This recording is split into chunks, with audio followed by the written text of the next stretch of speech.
Nate did send us a note that he'll be on exactly at 6:30. Okay. Okay. I have to record, so let me know when. Yeah. I'm just manically scrolling the binder at the moment.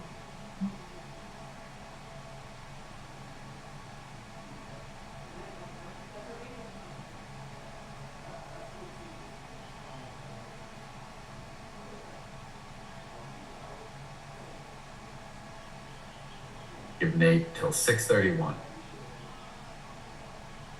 Then we'll move forward with a very full commission.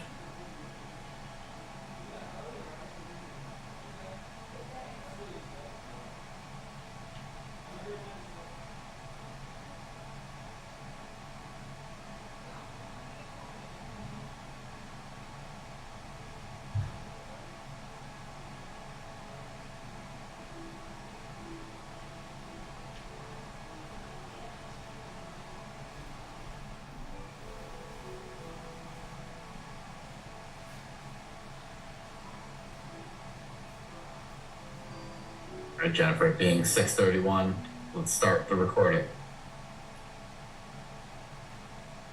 Recording in progress.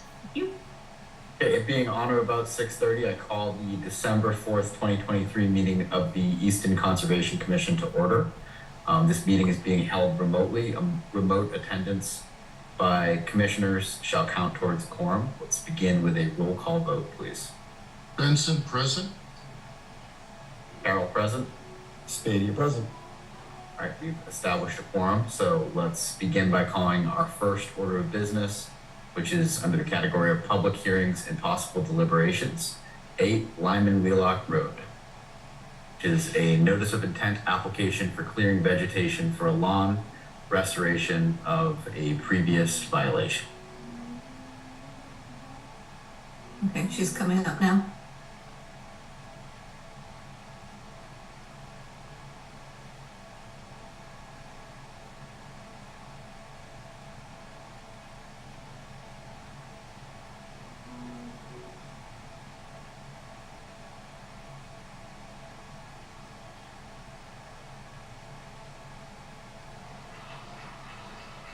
It said she was joining. I'll try again. For a moment. Just for the record, I'm noting that Commissioner Crossman has joined us. Okay, here we go.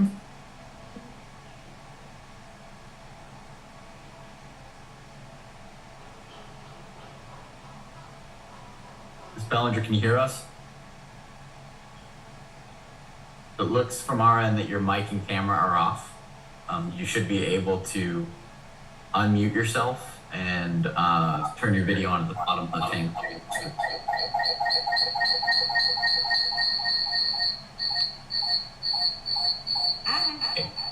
There's some reverberation. Do you have us going on 2 separate microphones? Oh, it might be the case. You see this right here?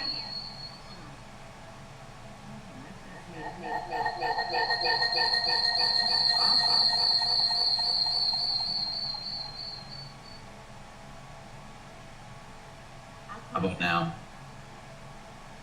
Hold on, I think it's much better. Can you hear us?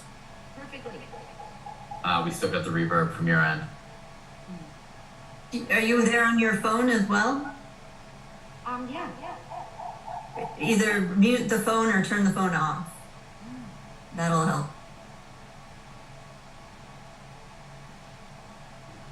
Let's see if that works.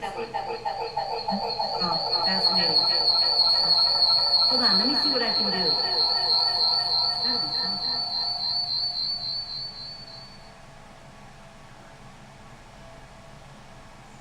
something. Do you need to be on there twice with the phone and your computer? Hold on. Jennifer, do you have the ability to just mute one of her 2 devices? It's only promoted here. The other one is still here in attendees. That's fascinating. Did that do it? Let's try it again. I removed her telephone. There we go. Good. Perfect. That's better. Okay. Okay, Suzanne, explain your project and I'll show your photo for you. Sure, so I hired this company, they're gonna come and take all these cut logs in the back, and you see there's like 5 stacks, and they're just gonna take them away, which is a blessing. And then Jennifer wanted me to lay them down, a couple of them, so it looks like the woods, and then plant plants accordingly. That's basically it. Do you have an understanding of what kinds of plants that you're going to plant back here? Yeah, I looked up, there's like over 100 you can plant in Massachusetts. And some have like berries and some are flowering and there's like white birch. And so they're pretty. And there's like stuff I already have, like, what's it called? Bay bush. And so like the butterflies and the hummingbirds love it and it's prolific. And it just reseeds every year, so that's easy. Oh, bee balm, that's what it's called, bee balm. And so yeah, I like gardening, so that's not a problem. But and then keep them alive for 3 years. Okay, so I'm just gonna point out that the wetland is where the logs are. This was a violation that came up a year ago. We immediately met on the site and marked off the 50-foot buffer and then the 100-foot buffer. So her proposal is to replant and restore the inner 50-foot, which you can see she stopped mowing the lawn there. And then the outer 50-foot, she's asking for a permit to keep that as grass. And how long has that been grass, the outer 50 foot? Oh, just since, A year, is it a year? about a year. Yeah, it was like, yeah, last year. Yeah, a year. So you're proposing to replant the 50-foot buffer that was removed, and approximately how many plants do you intend to put back? Whatever Jennifer says, you Okay. know? So we pieced it out and we put that on the, on permit eyes. I Yeah, didn't have a copy of it. It's like 100 and something plants. yeah. Any trees at all, Jen, involved in that, or just plants? They are trees. Yep, I spaced it out by trees and shrubs. Okay.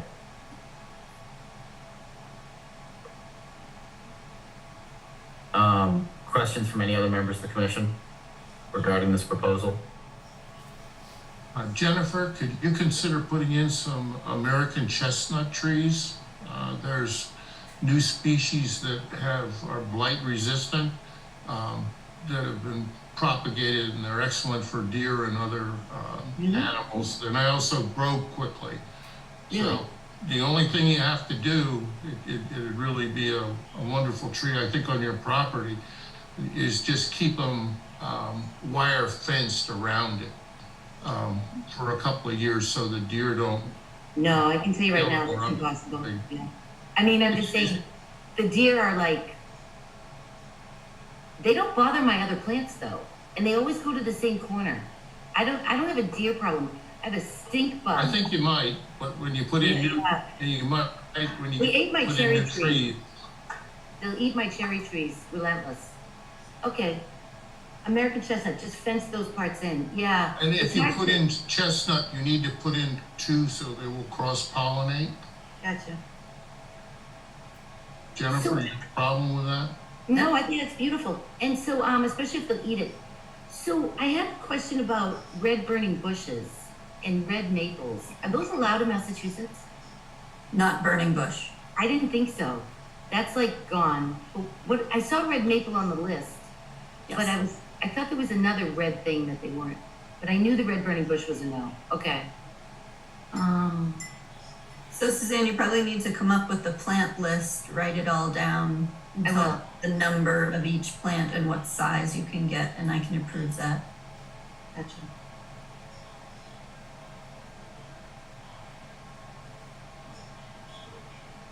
Comments from any other members of the commission?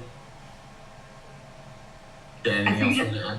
I have to tell you a secret. I figured out how to get rid of stink bugs, because those things are the most disgusting things I've ever seen. You know the garlic they have at Market Basket? You get a little bucket, like a pint. It's like $3. bugs hate herbs, like they hate spearmint, but they hate garlic. And stink bugs, I sprinkle them, you'll see when you come to my house, it's like Dracula.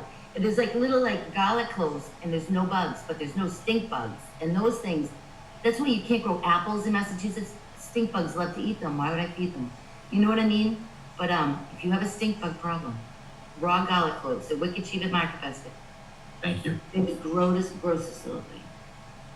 Okay, a couple of chestnut trees, American chestnuts. Anything else? Do you have any other tree suggestions? I think Jennifer will work with you to generate a list, but I think the total number has been agreed to in the permit. Okay. Jen, do you have any additional comments? I do not. Any members of the public here with any comments regarding 8 Lyman Wheelock Road?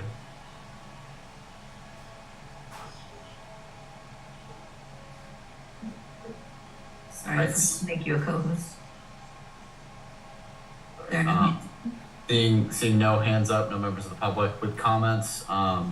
Suzanne, I assume you'd like to close this out? That'd be wonderful. Okay. Motion to close the public hearing for 8 Lyman Wheelock Road. Second. Carol motion, Spady a second, roll call vote. Benson, aye.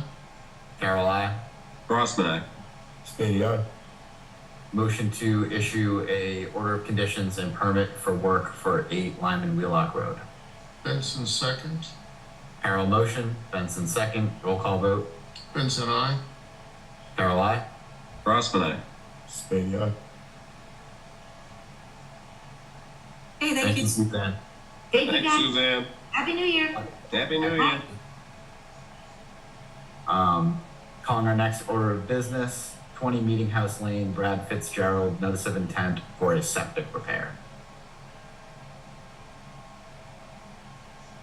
Good evening. I'm Brad Fitzgerald. Jennifer Swanson also waiting to get in. I see her as attendees, Jennifer. Yep. Could you ask her in, please? Yes. She's a property owner. Yeah, it takes a second. Yep.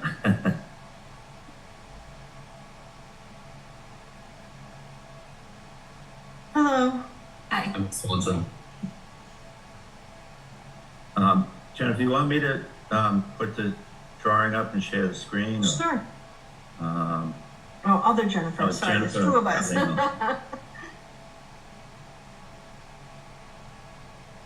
I'm sorry, did you answer? The screen, it'd be good to see the plans.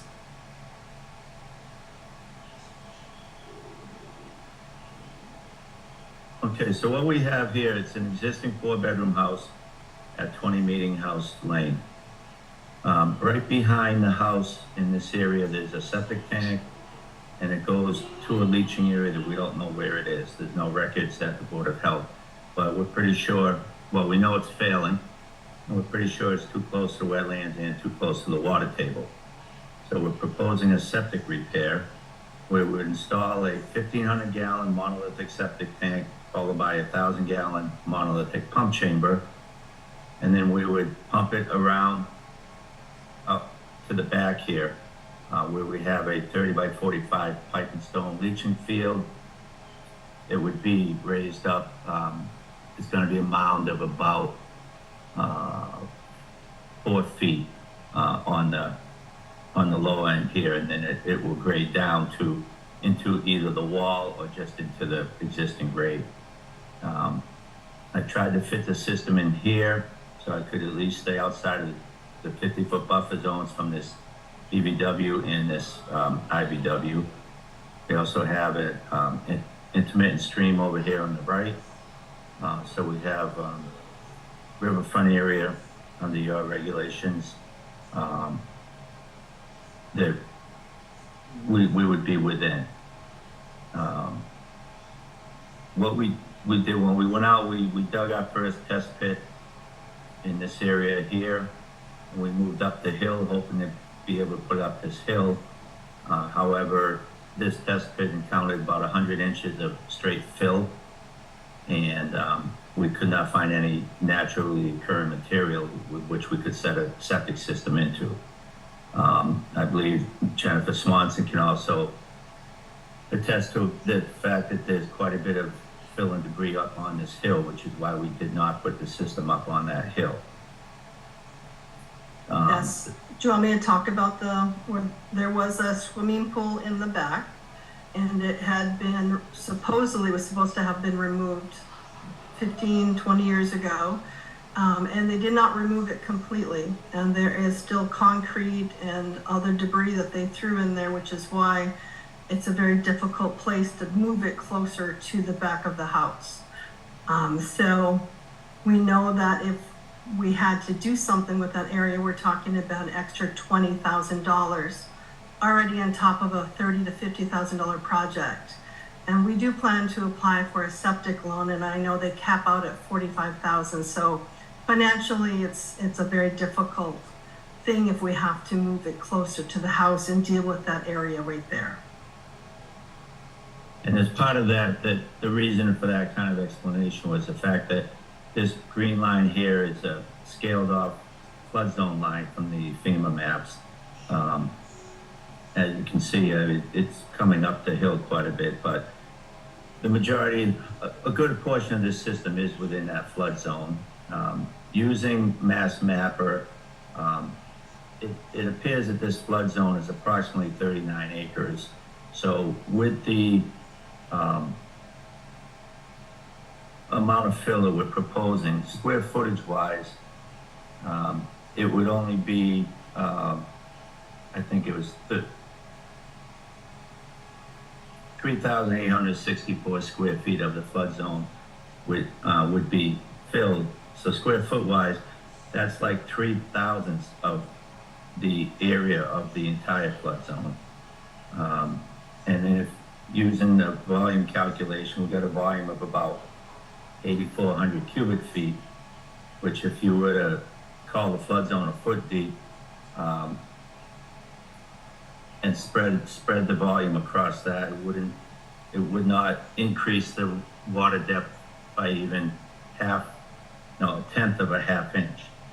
And if we're filling about 4 feet, so if you call the flood zone 4 feet, we're like 0.015 inches. So it's a imperceptible increase in a loss of flood storage in a case where we're kind of stuck on where to put this system without really magnifying the cost by another 30 to 50%, well, 30% probably.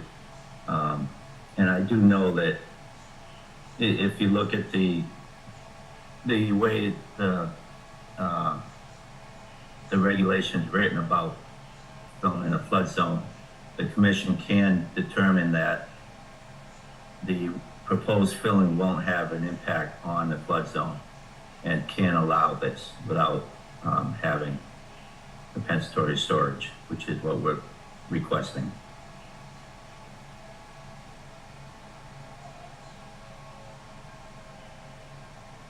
I'm sorry, I'm just trying to think of, so your argument is that our bylaw allows us to do this without compensatory storage? The state, I don't know, I'm not sure about your bylaw, the state regulations do, if you as a board determine that the proposal will not cause, flooding, I guess, on adjacent properties. I don't have the exact wording in front of me, but. Okay. Jennifer, staff comment, please. Yeah, that was one of my comments in the staff report, that floodplain compensation should be required, and DEP has also provided comments that there should be no net loss of flood storage. It may be a small amount in Brad's opinion, but if someone downstream is flooding already or has flooding groundwater in the basement, a small amount of additional floodwaters could cause a problem for them. That's the reason for the flood compensation requirement, so that you're not pushing floodwater onto somebody else's property. And if there's no other location for the septic system, then floodplain compensation should be provided. Brad, did you have a waiver request for the flood plain work? I don't recall. I don't have it in front of me. So that's I would- under the bylaw, but you still have to meet the state standards. Right, and in the state, in the comments from DEP when they issued the file number, it does say, when in the judgment of the issuing authority, said loss will cause an increase or will contribute incrementally to an increase in the horizontal extent and level of floodwaters during peak flows. So that gives you the ability to decide that it will not cause an increase in level of flood or horizontal extent during peak No. flow. So Brad, if you haven't, if the flood elevation hasn't been identified, how can you provide any kind of a statement that says there won't be incremental increase? Well, as I Are said, you willing to put your stamp on a plan that says there will be no flooding downstream? well, based on the When there's volume that, downstream to come in and say, well, hey, now I have flooding. like, based on the will you be volume, liable? based on the volume that we're proposing, I feel very confident in putting my stamp on a plan stating that. I just don't see how a tenth of a half of an inch is gonna flood anyone out. Said it was 84,000 cubic feet and over 3,000 square feet, No, I said 8,400 cubic feet, 8,400. yeah. Which spread out over a 39 acre flood zone. Would increase the depth by 0.06 inches. If you assume that the flood zone was 1 foot deep. No way to calculate the volume of the whole flood area. Because as you said, there is no elevation. Have you looked at compensating on the site? Well, we're concerned with the whole, the debris in that hill. That's our issue. You can see not 20 feet from the system is where we dug a test pit and had 100 inches of fill and no exact material. Is that what's labeled as Weather TP? test pits? TP2, so yes, Did you do more than 2 test pits? we did 3. There's one inside the field right here. There's one over here. That's test pit 3 and 2, and this is 1. So 1 and 3 don't have fill. Correct. They have natural material. We had to do, it was in the water table. We had to do sieve analyses of both. And they sieved out as sandy loams. And we will be removing the top and sub, bringing in sand and raising the system up to get the required separation to the water table. One of the other comments was to finish delineating the wetland boundary for that isolated vegetated wetland and provide the calculations. You may have an option there for compensation in that area. You mean within the IVW? Not within it, but you could be next to it. I mean, you have to do it incrementally by elevation. Yeah. I don't see Those are what, things for you to investigate, not for me to design. I don't see what finishing out the flagging of that would do and providing calculations. I mean, it's a buffer zone from that we're working with. I don't understand why we would need to finish that off. The botanist referred to it as an IVW. That's why we called it that. You have the opportunity to provide compensation along that boundary. Well, I guess I'm not sure what boundary you mean. Because we've got the flood zone coming right across on this green line here. So any compensatory is gonna have to be up in here. And where does the rest of that wetland boundary go from IVW 1? I don't know. Didn't seem germane at the time because that's what he flagged. He felt that gave enough of a buffer zone for us to stay away from it, which is this is the 50-foot buffer here. So we kept the septic more than 50 from that IVW and more than 50 from this BVW. Here's the 50-foot from the BVW. So we just were squeezing it in. So there's no need to continue that around in a circle. It's If you not land. continued IBW1 and found out the elevations, then you would be able to compensate the floodplain in that area. Find out what elevation. I'm sorry, you're losing me here. You've got to document that there is no possible place for you to put floodplain compensation. I'm trying to give you areas where you can do that and look at it. But They don't seem to have been investigated. what I'm hearing is put it in the IBW. That's what I'm hearing from you. I'm not telling you to put it in the IBW. I'm saying you haven't finished the boundary. There may be room there for you to put it on the other floodplain compensation at that other edge of the IBW, whatever happens after IBW1. You have options here to provide flood compensation, and it doesn't look like it's been investigated. Yes, I agree. But to me, the only area I really see that would make sense would be in this area here, which unfortunately is where we have a buried pool with concrete and debris. And,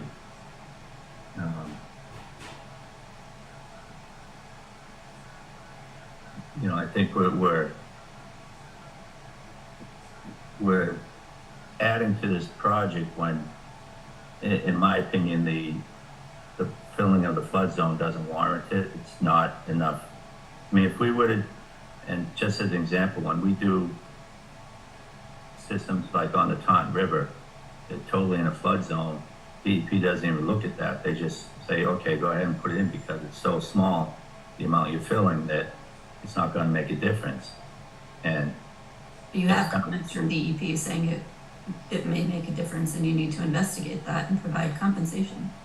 true, unless the board can agree that this proposal won't cause lateral flooding. But without elevations or without you mapping that, showing that it won't have a negative impact, I'm not sure how they do that. Yeah, the flood zone doesn't have an elevation, unfortunately. That would have made things a lot easier. So Brett, I understand the location of the leaching field and the septic system, which was my first question when I looked at this. I think you've done a reasonable alternatives analysis. Other members of the commission here are more than welcome to weigh in here, but I understand why it is where it is in the flood zone. I think the hang up here is in the time that we've been here, I don't think we've ever allowed work in a flood zone without compensatory storage. I think the fact that this is a smaller flood zone makes the fact that this is a small change to the flood zone significant. And I think what we're looking for is just as thorough of an alternatives analysis as possible to explain and do our jobs as to why compensatory storage is not possible at the site. And if it winds up being not possible at this site, I mean, I agree that a functioning septic system is better than a failed septic system. But I think that's sort of the loop that we're running in, is there are some understanding where the IBW line continues would help us eliminate other areas potentially where compensatory storage could go. Okay. Can that compensatory storage go in that 25-foot buffer and that 50-foot buffer? It would have to, it needs to be at the same elevation. The incremental elevations, it would have to be in that area. Right, because as I look at it, I mean, I'm filling right into the 98, so we'd actually have to provide some 98 outside of that green line. So we're going to actually be kind of creating a hole. Does that sound correct? That would be something you would need to draw on the plan for us to look at. Okay. It has to be incremental. And I would strongly suggest going through each performance standard in the LSF to make sure you meet that.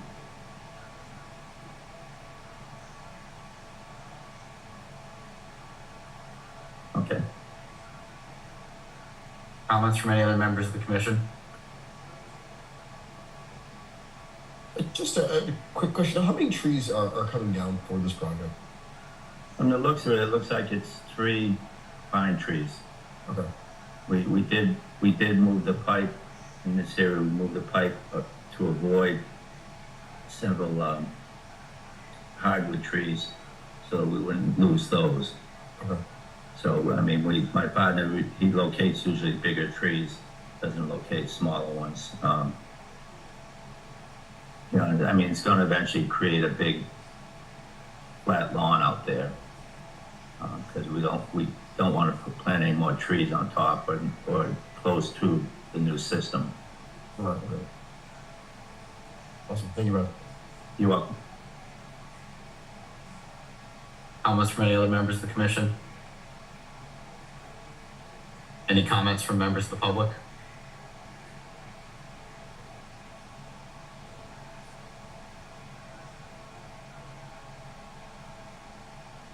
Seeing none, Brad, I presume, would you like a continuance? Yes, I would like to request a continuance. Certainly. Motion to continue the application for 20 Meeting House Lane to the next meeting of the Conservation Commission, December 18th, 2023. Crossman, Benson second. second. Carol motion, Crossman second, roll call vote. Benson, aye. Carol, aye. Crossman, aye. Spady, aye. Thank you, Thank Brad. Okay, thank you. Thank you. Good night. Bye. Thanks again. Have a great evening. You Thank too. you.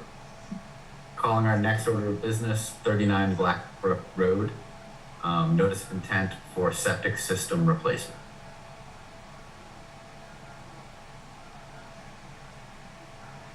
Can you hear me? We can hear you. Let me see if I can get my screen going here.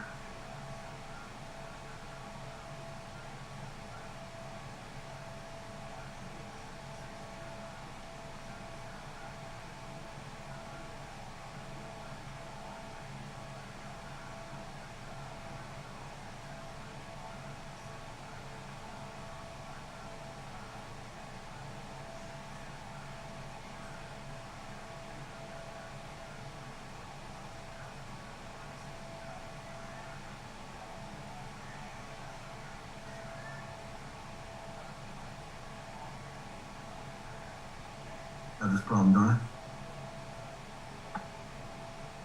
One of these times. Can you see that one or no? Can't see it yet. You can? Cannot, nope. You cannot.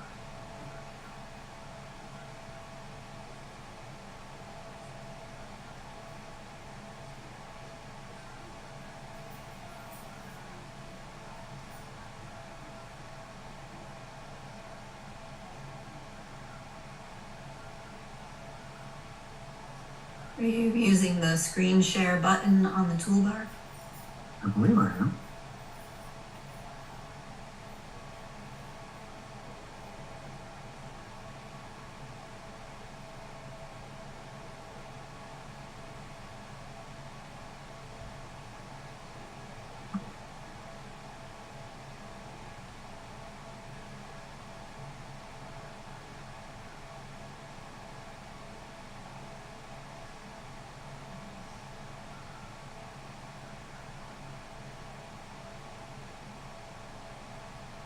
We got it. Got it. Got it? Success. One more painful all the time. All right. For the record, my name is Scott Rogers from Taking Holmgren Engineering. And before you tonight is a septic system replacement at 39 Blackbrook Road, which is about halfway between Center Street and Bay Road.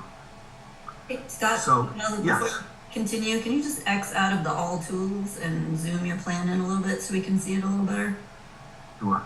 Thank you.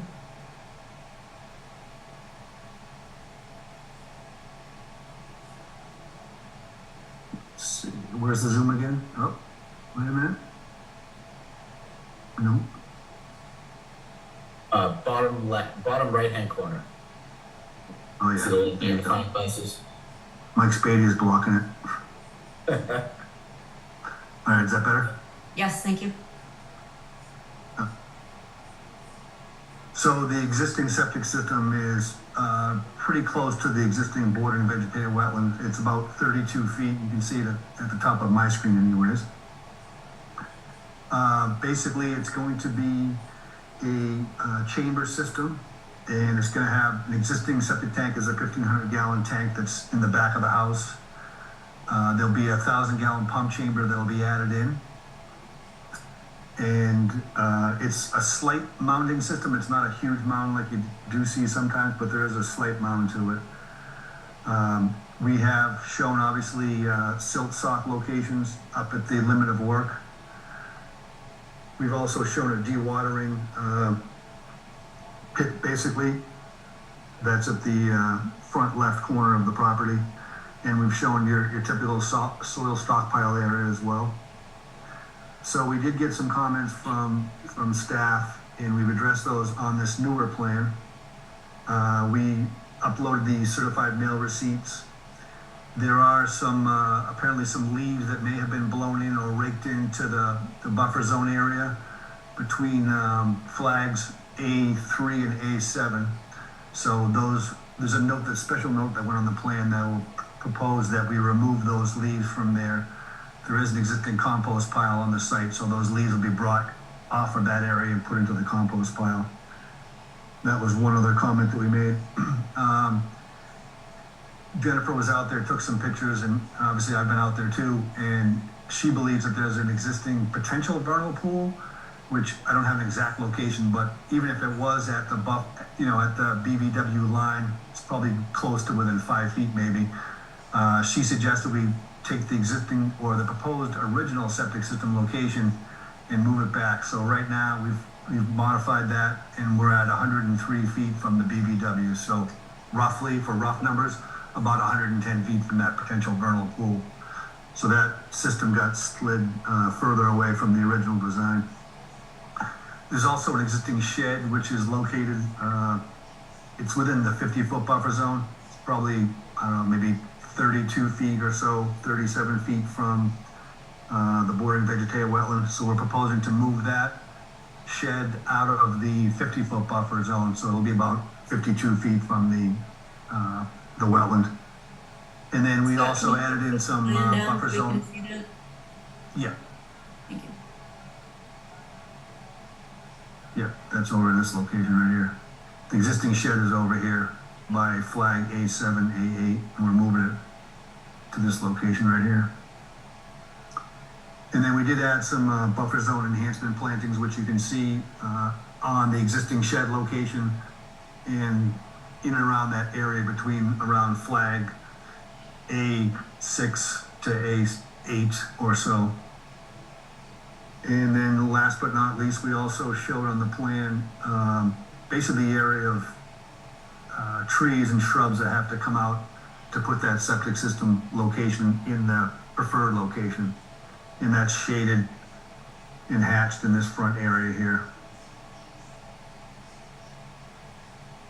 So that pretty much, that's pretty much where we're at right now. Do you have any questions? So Scott, how are you going to access the site? We get around both sides of the house. The front left side is a little bit tight right now, but once those trees come out, you'll be able to get onto that side. You can also go around the front right and go to the back side. So either way is accessible. Okay, because you have the soil stockpile right in the way if you're going in True. on the left. Okay, and so the 25-foot buffer where you're putting the conservation markers and no disturb markers, some of that was partially in the lawn. So you're saying with this revised plan, you'll be restoring that area? Right, so yeah, where you see the medallions of conservation, that'll be restored, and we are doing buffer zone enhancement in there. So we're basically, there's maybe a 20-foot buffer zone that's intact, so we're gonna leave the 25-foot or put the 25-foot back in place. Okay, thank you. Did you get a phone number?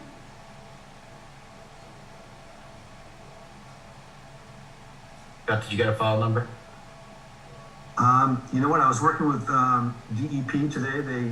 They were looking for a copy of a check that had been sent and cleared from the bank. I went through certified mail receipts, and it's been delivered to DEP, but it has not been cleared, so I don't have a file number. The 5-foot buffer zone restoration, what is that, I guess, missing 5 feet right now? Is that existing lawn? Yes, you can see kind of the squiggly lines of where the tree line is. So that is some lawn area in that specific spot.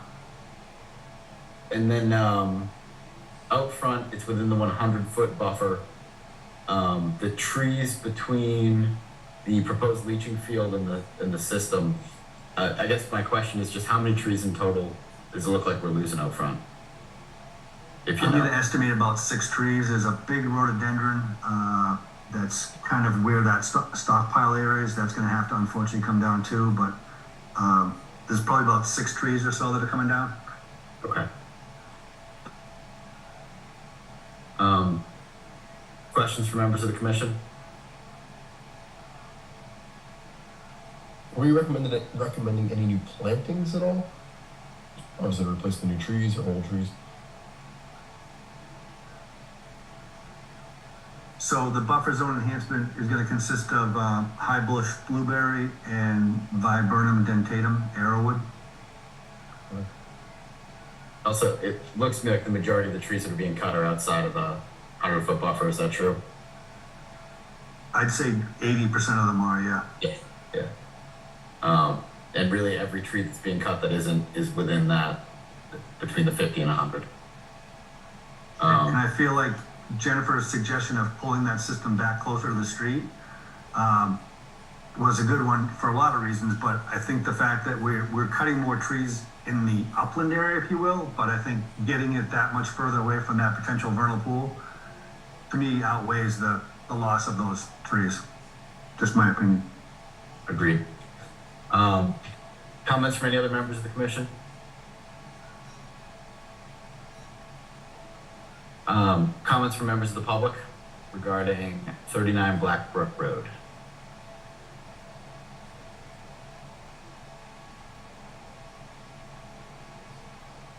I don't see any, but without a DEP number, we cannot close. That's correct.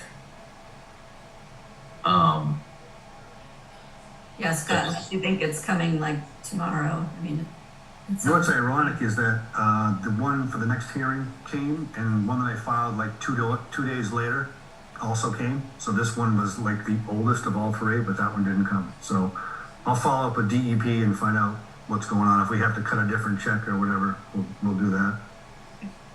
So unless you say otherwise, Scott, I think we're going to continue this to the next meeting just for lack of a number. All right. Agreed. Motion to continue 39 Blackbrook Road to the 12, I'll pull my calendar up again, 18 meeting of the Easton Conservation Commission. Benson second. Carol motion, Benson second, roll call vote. Benson, aye. Carol, aye. Crossman, aye. ADI. Thank you very much. Yep. Thank you. Calling the next order of business of the Conservation Commission, 41 Depot Street, notice of intent for a septic system repair. That's me again. We have this DEP number? Yes.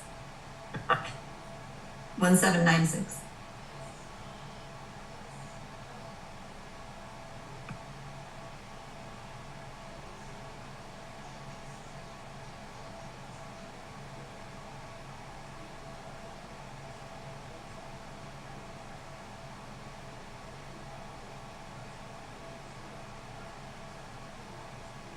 Just to editorialize the silence a little bit, I assume you're in the process of pulling plans up?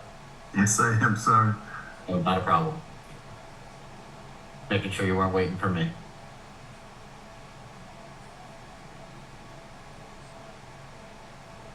You see that? Not yet. Mhm.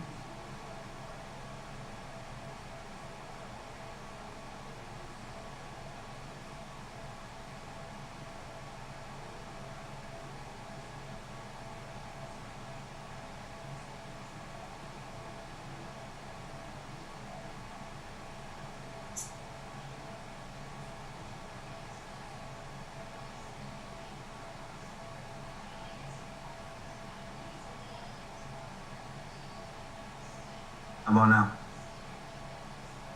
We see this. Yes. Looks like a Zoom I screen. don't know. I think we can see your screen, so if you select the PDF down below, that might work.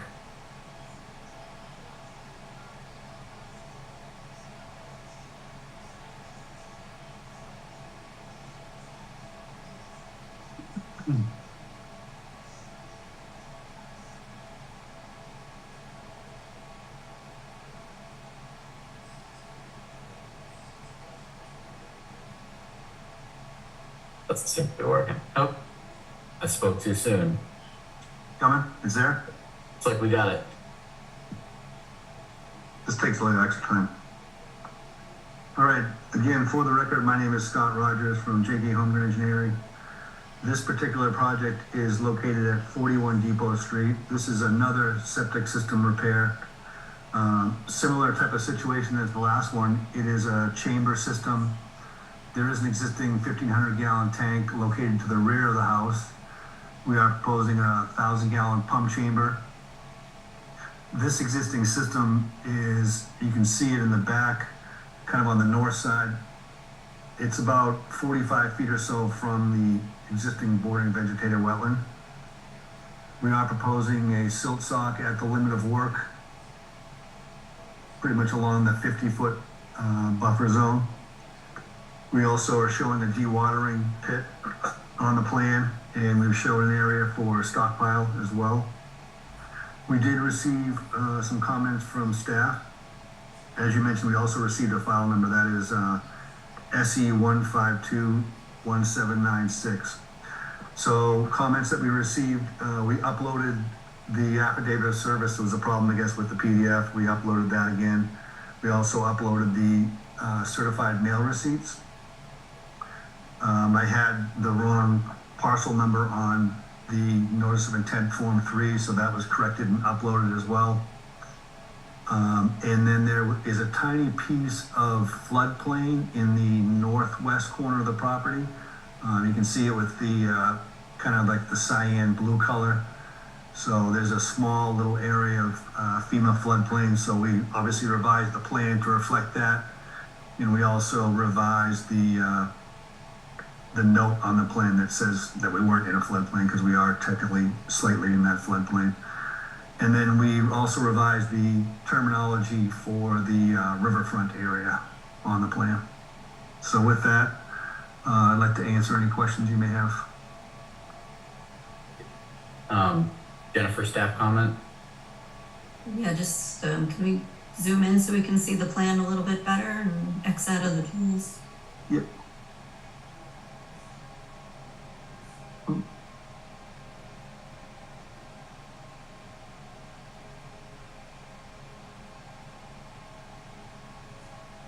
Yeah, so again, one of the improvements on this plan versus the existing septic system is the fact that, that system is clearly within the 50-foot buffer. This one actually is outside the 100-foot buffer.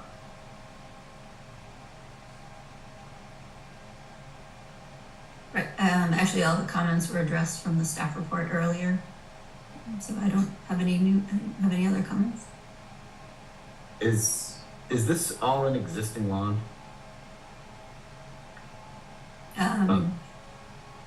There's Yeah, some. yes, it is. Okay.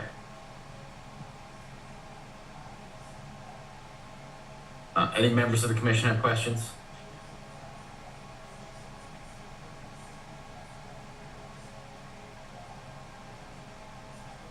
All right, seeing none, any members of the public have questions regarding 41 Depot Street?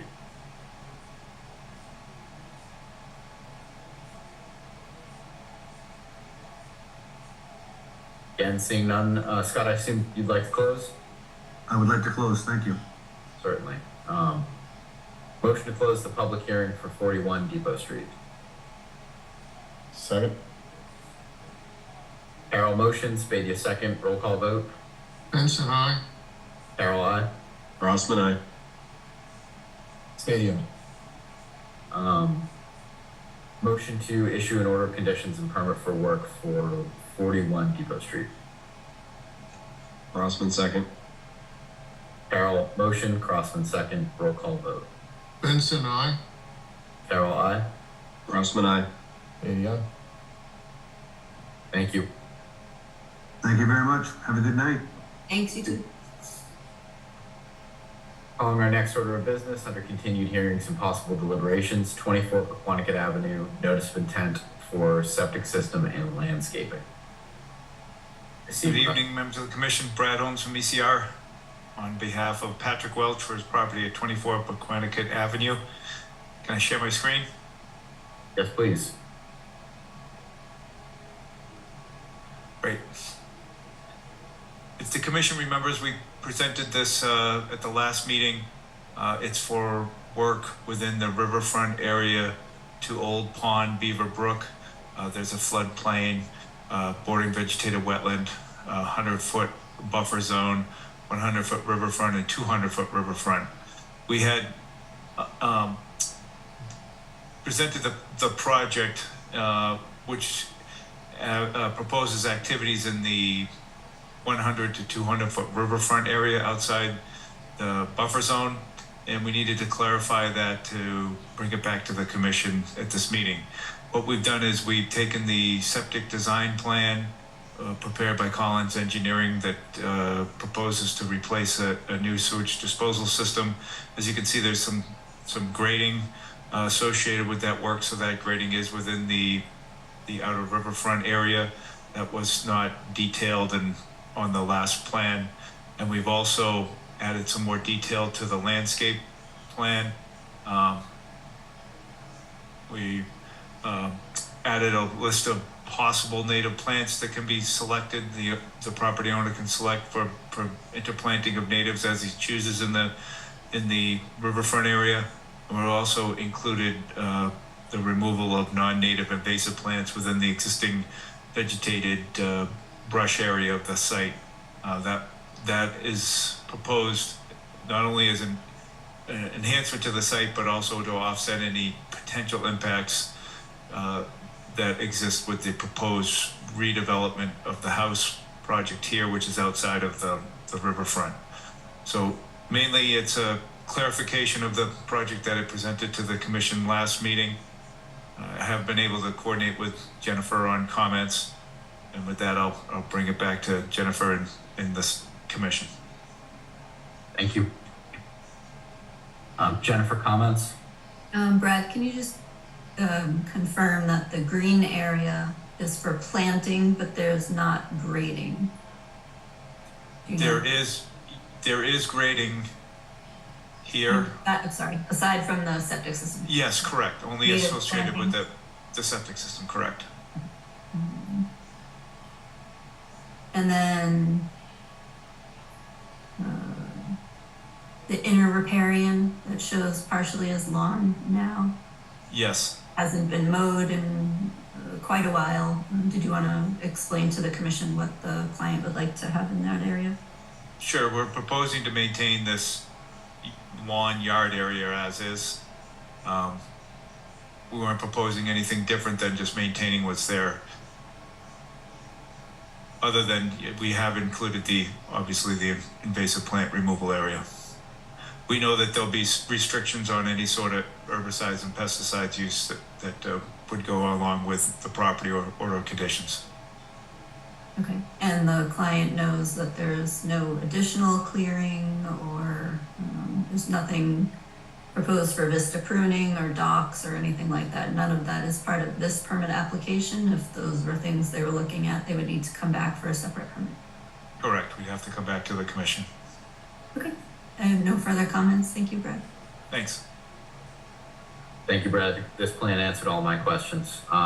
Any other members of the commission have comments or questions?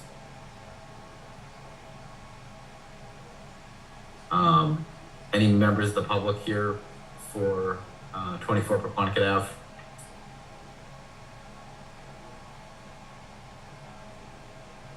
All right, Brad, I assume you'd like to close? Yes, we would. Thanks. Motion to close the public hearing for 24 Paquonicket Ave. Beatty, second. Carol motion, Spadia second. Roll call vote. Benson, I. Carol, aye. Crossman, I. Beatty, aye. Motion to issue a order of conditions and permit for work for 24 Paquonicket Ave. Benson second. Carol motion, Benson second, roll call vote. Benson, I. Carol, aye. Crossman, aye. Spade, aye. Thank you very much. Thank you. Moving on to our next continued hearing, 36 Norfolk Ave. Abbreviated notice of resource area delineation to verify wetland resource areas. Good evening, can everyone hear me? We can hear you, we can see you. Your background is very optimistic. A place I'd love to be, I can't. Good evening, my name is Walter Hermano, professional engineer, Hermano Consultant Engineers. Tonight we're here before you for the Norfolk Avenue Trust. They operate a business, Central Sealants Inc. at 36 Norfolk Ave. Also with us tonight, I have Michelle Grenier from Wetlands and Wildlife. She's a professional wetland scientist and also a certified wetland scientist. And I have also Chris McPherson, he's the applicant's representative tonight. We have a site that was built in 1984. It's a little over 2.5 acres. Would you like me to share the plan right now as they talk about it? Walter, we heard this at the last meeting, and so we could just talk about what, the reason we continued, if you like. Okay. Right, yeah, I mean, we just continued it for reinspection of a possible wetland area. I did a follow-up inspection and I did not find wetland plants or soils. It's like a 2.5, 3 foot drop that looks like a bowl and should be a wetland with some red maple leaves all over it, but I would agree that it's not an actual wetland area. So those were all the comments that we had for this public hearing. Oh, okay, fantastic. I mean to cut you off, but we can No, that's make fine. that really simple. No, thank you very much. I made it very simple. I did want to add, you pointed out there were some grass clippings in the wetlands. Near And the flags. neighboring property looks like they're doing that. Yeah, I did talk with Chris and he is willing to speak to the neighbor. Okay. They're on good terms and he's going to explain to him you can't do that. That's great, thank you. All right, great. Thank you very much, Commissioners. Yeah, there's no other comments for me. I should just add for the commission, I actually, upon hearing the names out loud, think I probably ought to recuse myself from the vote. My wife is also an attorney and I believe she has represented maybe 1 or 2 of the parties involved here. So I will just ask Mike to step in and just take this. I think they still have quorum, so it's not a problem. Yep. That's fine. So we're just looking for a motion to close, right, Jen? Yes. Cool. Second. All right. Ben's with a second. Can we get a roll call vote? Benson, I. Crossman, aye. Spade, aye. All right, Walter, we're good to go, I believe, correct, Jen? And you can issue the ORAD, a motion to issue the ORAD. So moved. Crossman, second. Excellent. Roll call vote. Benson, I. Crossman, aye. Spade, aye. Okay, thank you. Thank you very much, folks. Have a good night. You too. Thank you. Turning to our next order of business, request for modification, 9 Hobart Way.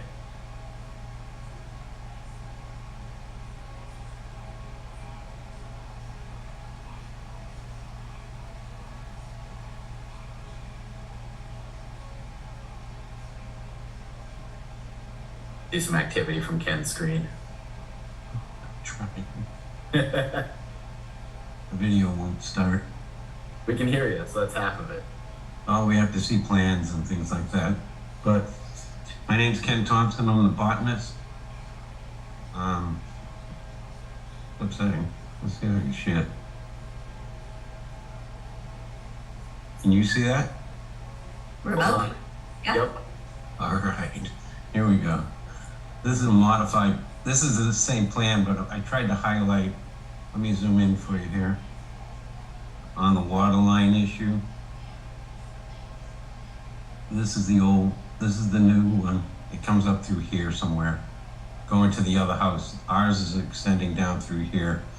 I think it was Mr. Chairman, you were talking about the soils and how we're gonna store it. on this lower half here.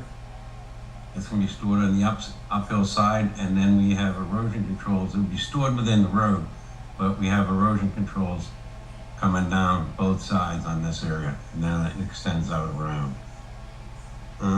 We've got additional information in. I've uploaded it to the permit eyes.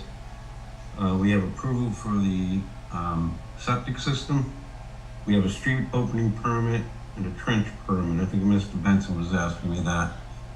And we have an email in from Mr. Lundgren from NEMPP. Let's see. Can you see that? No. No? Did I not share it? All right, hold on a second. Well, we've got a letter, a response from Mr. Lundgren from the NPR, or whatever that is, stating that as long as we pay for the his consultant to come in during work within the easement, he's okay with the process. That's NRT. Thank you. Yeah. Thank you. We're shrinking the house by 50%. We have less impact in the buffer zones, particularly the 50 to 100 buffer. Most of the work is within the road for that water line. Can I offer any questions? Take up any questions from the commission? So I just don't see the plans that are up. I know last time we had a conversation about a proposed retaining wall, and there was a question as to whether or not it required a structural engineer stamp. Yeah, and the way Frank has left that. Can you see me at all? I can't see you. Oh man, where am I at here? Here you are. I can't even see my screen now. Anyways. Also, Jennifer, it looks like we still have Brad Holmes as a panelist. Is he on this? He's not on this one. He may be waiting for something else. Yes, I'm waiting. Okay, sorry. Thanks. If we kick him out, he can't come back in, so he has to. he has to just lurk. That's good. I have one I'm happy to question, help Ken please. if I could, but I can't. Good luck, Ken. Where's my grandkids? Yes, Mr. Benson, I heard you talking. Yeah, I'm not too comfortable on this one. Did you say you were a botanist? Yes. We're talking about engineering matters that should be addressed by a civil engineer and not a botanist. So I'm not exactly sure that you are in your area of expertise, presenting soil erosion plans, that type of thing. I've not been doing it. And it is a very sensitive area. I understand. The NRT is involved, and they had strict regulations when the property was acquired by the NRT, things that they could do and things that they couldn't do. So you're talking about utilities, and I'm not sure that the what's being proposed matches the NRT's grant requirements. Well, during the initial notice of intent, we had meetings with NRT out on the site, and they agreed with the work we were doing. And it's no different today. I mean, we went through this during the first notice of intent. No, there's a big difference, because when the last time this came before the commission, as I remember, we were going to do directional drilling. Yes. Now you're going to take apart the road, and to me, that's not the same thing. Well, it is, because we were still going to take out the road all the way down to the house. And now we're just going over the bridge. We're always going to disturb for utilities. And we sat there, and Jennifer, were you at that meeting? Yes. Yeah. And they agreed that it was all right to go forward. So yeah, we do have written confirmation that NRT approved the work that they're proposing for a water line in the NRT easement. It's a little bit of a change now because it's not directional drilling. And it would be helpful if you could share that email from NRT requiring their consultant be present during the work. That's something we can condition. That's okay. I've uploaded it to you today. I could probably email it to you faster right now. So Al, I mean, I was here for a lot of the conversations around the easement, which is to the NRT. And I think that the conclusion that the commission arrived at is the NRT easement says what it says, and it wasn't necessarily on us as the commission to enforce the language, and that if the two parties to the easement, which are NRT and the owner of 9 Hobart Way, agree to do what they're doing here, well, then it becomes a conservation issue for what's within our bylaw and in buffer areas. So I think, from my perspective, Al, and you're of course welcome to have a different perspective as our members of the commission. The email from the NRT saying, yes, we agree to the changes subject to the condition that it's viewed by someone with some expertise while it's being installed, that to me satisfies the easement analysis that we had done earlier and the thoughts about the NRT. I'm more than open to other opinions or other sides of that.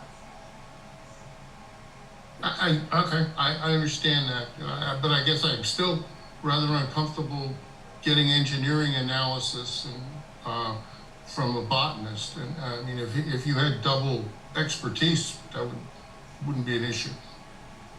So Al, Ken didn't design that portion of the project. He is just presenting it as the representative tonight. So Ken, maybe if you can look at your plan, tell us who stamped the plans. That'd be helpful. I know that Frank Riblin is the surveyor, but who's the engineer that stamped the plan? It would be Walter Hermano. Walter Hermano. Normally work together. Let me, hold on a So it second. is designed and stamped by registered professional engineer and a professional land surveyor. Ken's just presenting the project. He didn't design that portion. I'm satisfied. Thank you very much. I believe Nick Marioni also had his hand up, just if he'd still like to be called. Yes, okay. Hang on 1 second.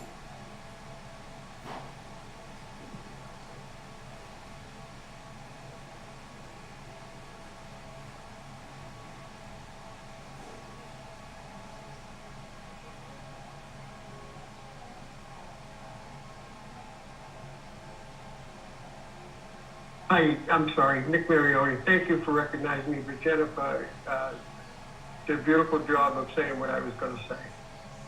So, thank you. I'm all Thank you. set. So I think I just had a question, which I don't know that it was answered, which is, I believe we had a question last time as to whether or not the retaining wall was of a certain height that it required an engineering schematic, and I can't remember if that was 3.5 feet, 4.5 feet, whatever the code requires. And I wasn't sure if that had been done, if it was needed here. That's my one question remaining. Can you still hear me? Yep. So, when we get to the actual site for the wall, that's a building department issue. If it requires a permit, they're gonna let me know, and we will have to, if it's over 4 feet, it'll have to have a design. If it's under 4 feet, it does not. Thank you. Okay, thank you. Comments from members of the commission?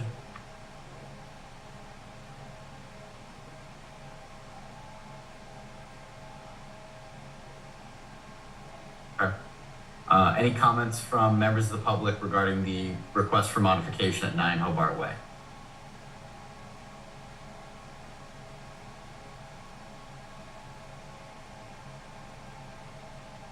All right, seeing none, can I assume your client would like to close out this issue? We would. All right, I'll do a motion to modify 9 Hobart Way as requested by the applicant.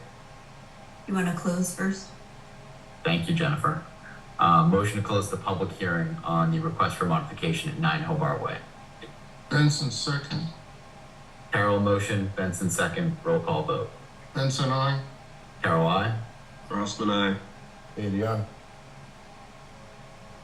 Motion to issue the requested modification at 9 Hobart Way. Crossman second. Carol motion, Crossman second, roll call vote. Benson, aye. Carol, aye. Crossman I. Spady, aye. Thank you. Thank you very much. Have a great evening and a happy holiday. Thank you. Thank you. Turning next to certificates of compliance. Start with 18 Linden Street, request for certificate of compliance for an addition. Correct. I did the site inspection and they have stopped mowing behind the no disturbance buffer signs. The applicant did ask about a large tree that's in the back of the property on the other side of the stream. If he's able to remove that, it looks like good wildlife habitat to me in the no disturbance zone. So my suggestion would be it's not really necessary. It's up to you. Yeah, I would be inclined to agree. If is the applicant here? I don't think so. Oh, I guess he is. Hold on.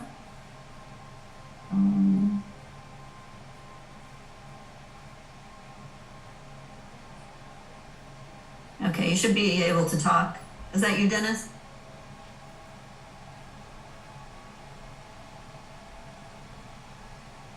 Dennis, I believe I just prompted you to unmute.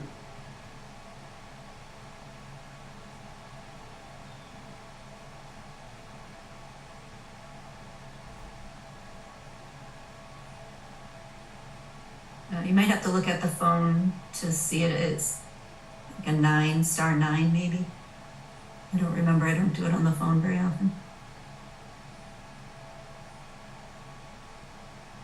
I'm just thinking, why don't I give this second call? I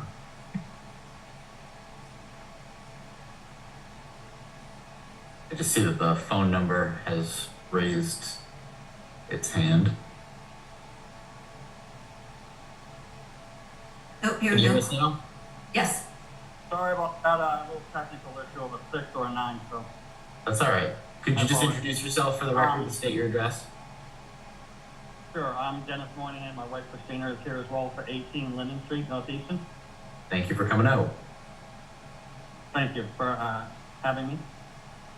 So I And guess I didn't want to remove the dead tree that had fallen.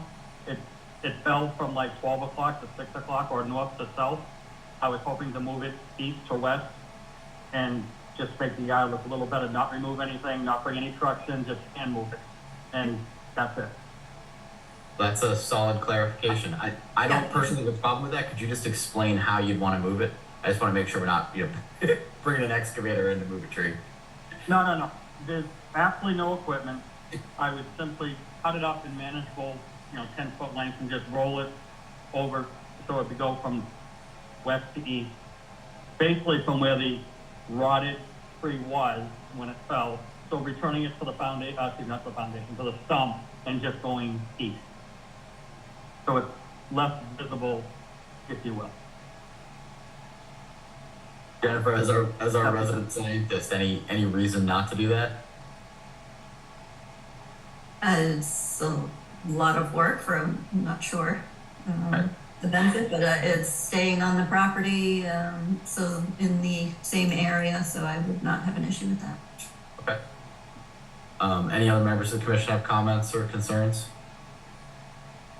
All right, so Dennis, I think we're okay with that. We're gonna do a motion to issue your certificate of compliance. I don't think the motion needs to address moving the tree, but I think it sounds like everyone here is in agreement that you're welcome to relocate the tree as you've described at this meeting.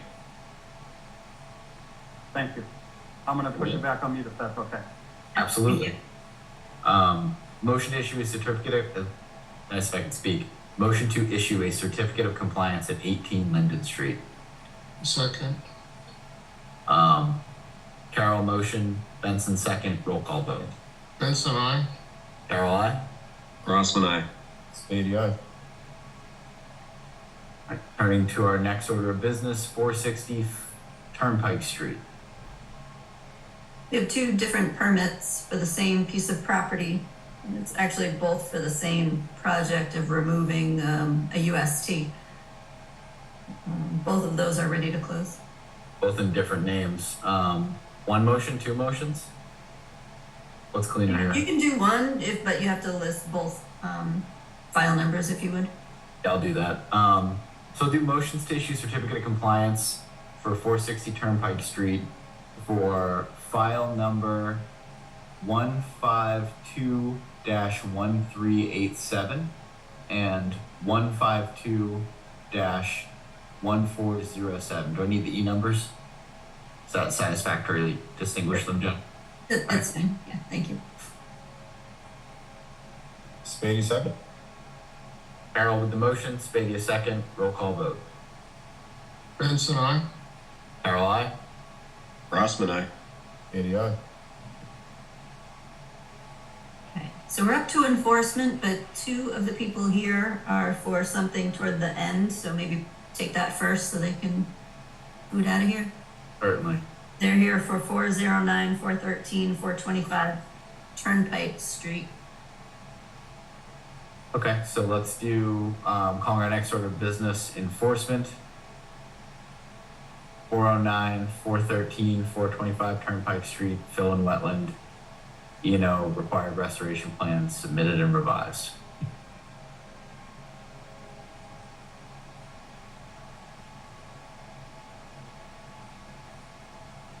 Good evening, everybody. Can everybody hear me? Can hear you, we can see you. Good evening, Brian Dunn with MBL Land Development and Permitting with offices at 5 Bristol Drive in South Easton. I'm the principal of the firm. With me this evening is Dashaya Tone, one of our civil engineers who's been working on the project with me. And if I can, I would like to share the screen. Okay, please.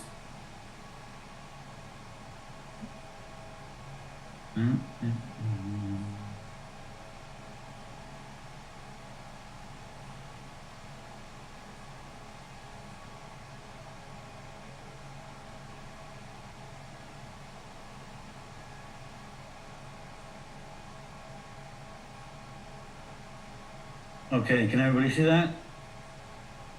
We can see it.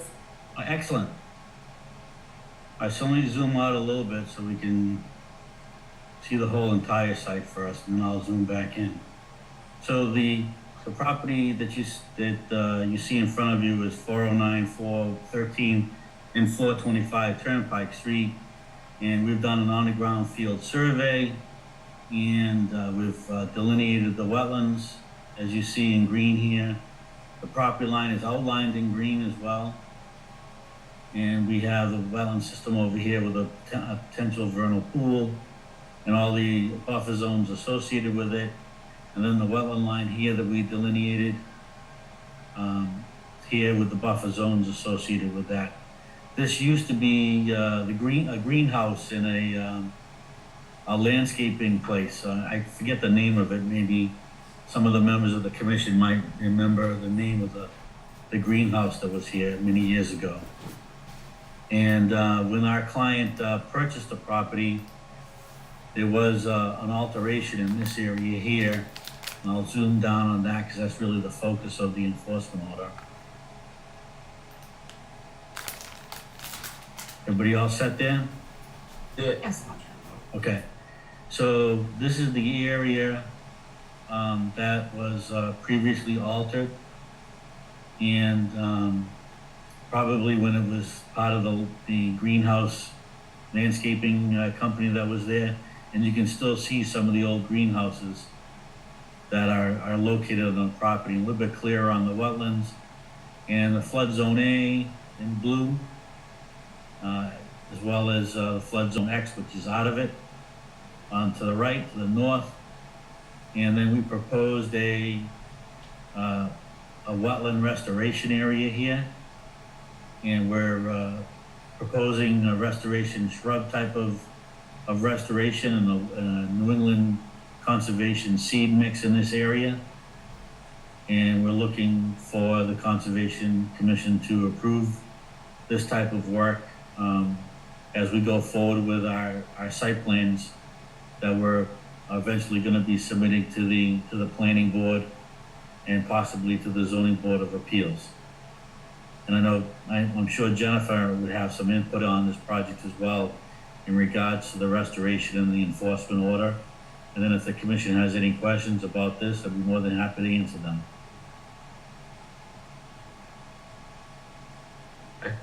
Jennifer, staff comment on this? Just note that the plan was submitted on time according to the enforcement order. I think I don't know if I had a question about the floodplain also being restored, but the wetland restoration plan is appropriate.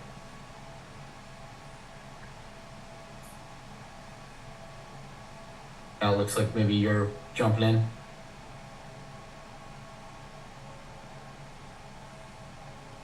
Excuse me, are you going to plant just seedlings or seeds, or is this going to be shrubs as well in that restoration area? So if I may, through the chair, to answer Mr. Benson's question, it's a mixture of shrubs and a wetland seed mix. If you look at the text here, it says proposed restoration of previously disturbed wetland area to be planted with wetland seed mix.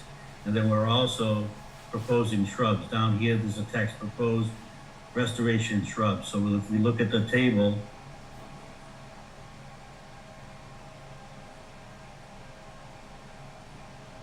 we have a plant scheduling down here. I want to make sure I don't mess up here.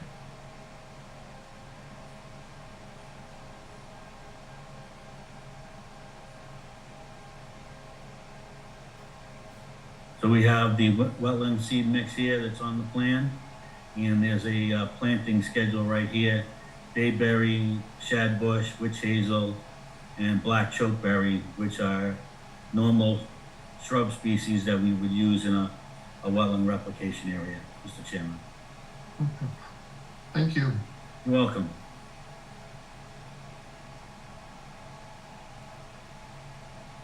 Any other comments from members of the commission?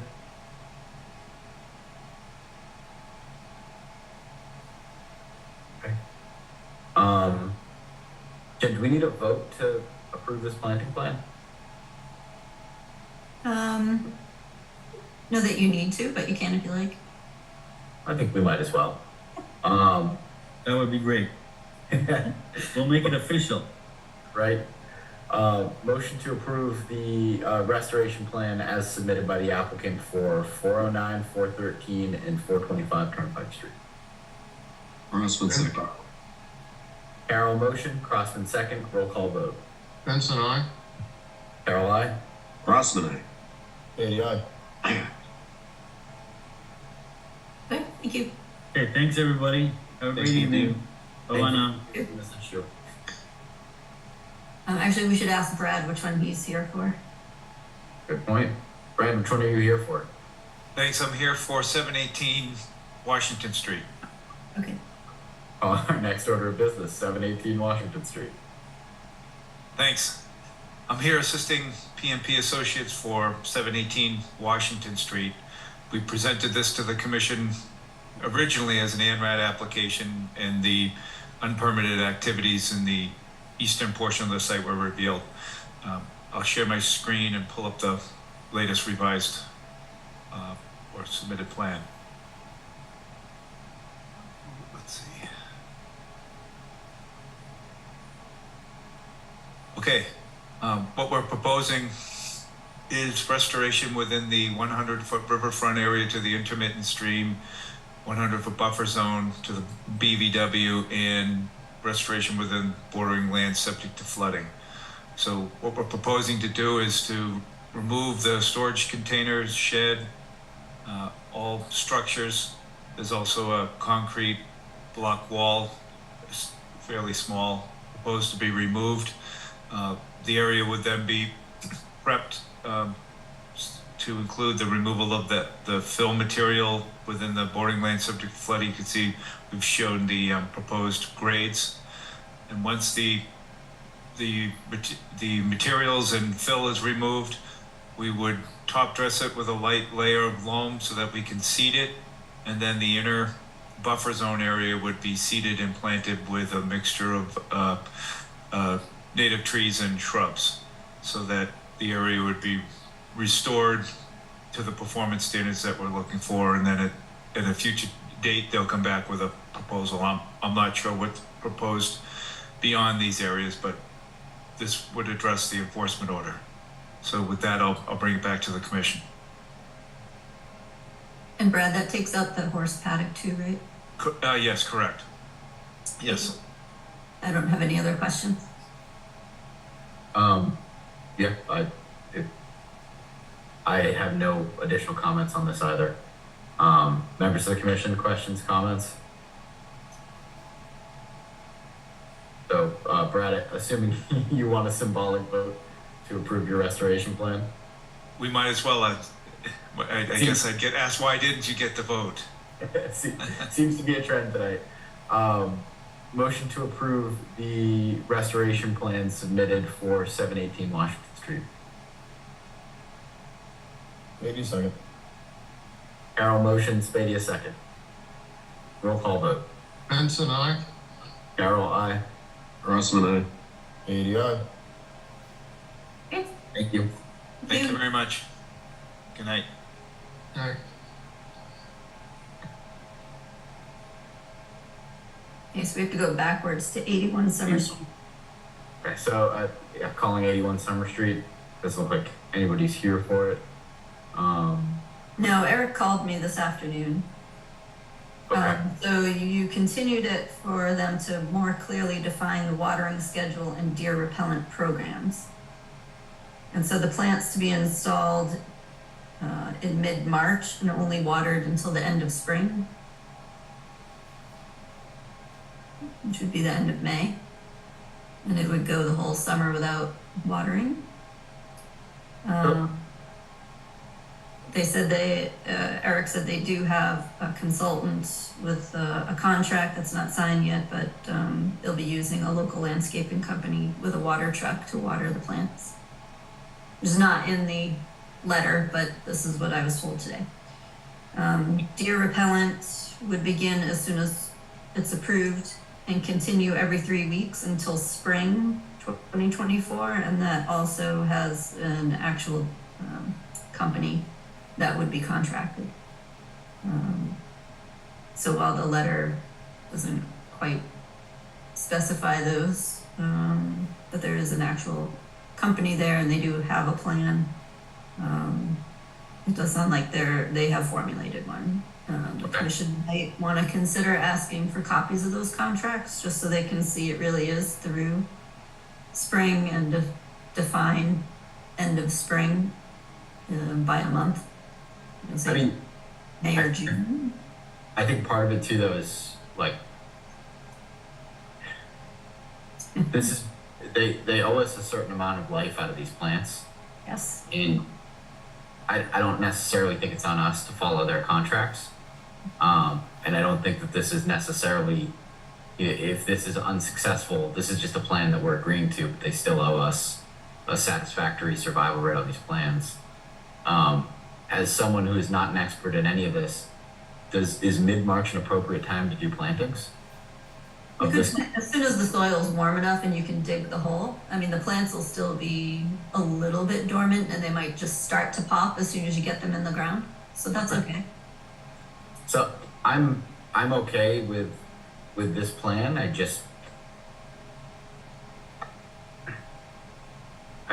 issue is this applicant came back to us looking to, come up with one final plan and be done with it. And I think that we keep sort of whittling down the full amount of what the applicant's willing to do to keep these plants alive. And I think this is a good faith effort at getting it done. I think it's likely to be successful, but if it isn't, I think we will have to have another conversation about this. Okay. Agreed. For sure. Agreed, yeah. So you're good with the plan, but must reach the 75% revegetation. Yeah, I mean, I don't want to make this, which is why we asked for all these details, right? Like, I don't want to make this applicant come back here a third time and do this again either. hopefully, I think this will work. Hopefully this will work and we won't need to see them again. So when I write the follow-up letter, do you want to take a quick peek at it before I mail it? I think that would be good. Okay, all of you or just the chair? Up to everyone else. I trust you, Ben. I trust you to read it for us. I'll just send it to all of you. You might have comments. It's okay. Good job delegating, Jay.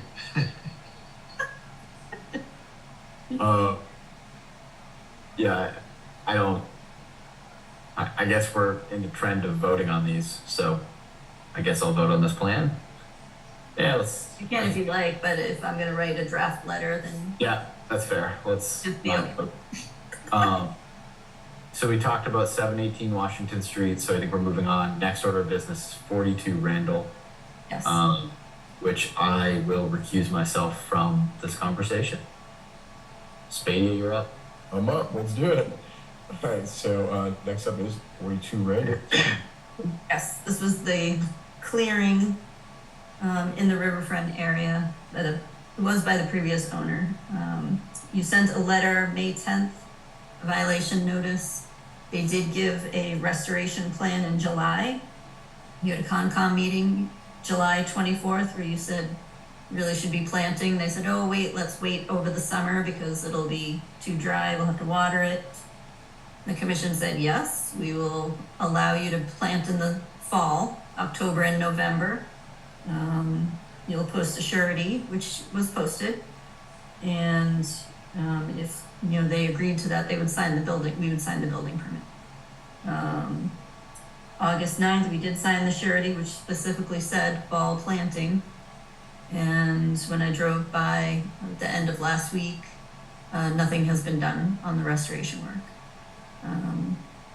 You got a letter from the property owner that I forwarded to everyone today. I don't know if you had time to look at it or not. But basically said, oops, we didn't realize it and we want to do it in the spring, more or less. So we've given several chances to get that violation taken care of this year, and it was not done. So I mean, my suggestion is do a cease and desist. The plants can still be ordered and installed, and see how far that gets right now. It's just a suggestion, though. Okay. Be up to you. We can still plant right now, correct? It's totally time. Can't we just warm enough? Can't we just suggest that? I mean, it's gonna by the next meeting. It needs to be in the ground planted, said and done, and then we go to that next step. I mean, it's just like there's no kidding around. Like, listen, go, you got them. You know what they need to be. Next week's gonna be 60 on the weekend. It's a gorgeous next week, especially. I'm sure they're gonna be fine. It's not even an upcoming frost. Doesn't look it, at least. I don't even think we're kind of shooting ourselves in our foot. So, I mean, I would think that'd be kind of a good call before we go to cease and desist. Okay. But I mean, that's Are the nurseries still selling shrubs now? They should. Yeah, I mean, Blueview. I mean, I don't know if Blueview will be back when they had them the other day. I drove by, so. Thanks. So I asked them to plant a no cease and desist. Is that what you said? Plant now. Give them until the next meeting to plant, and then if that has next meeting to vet it, which would be the 18th. Then we go to the next step. What it would be the cease and desist or what have it, but another action. Yeah, I buy that. I buy that. That's enough time for them, right, Jen, to get that done.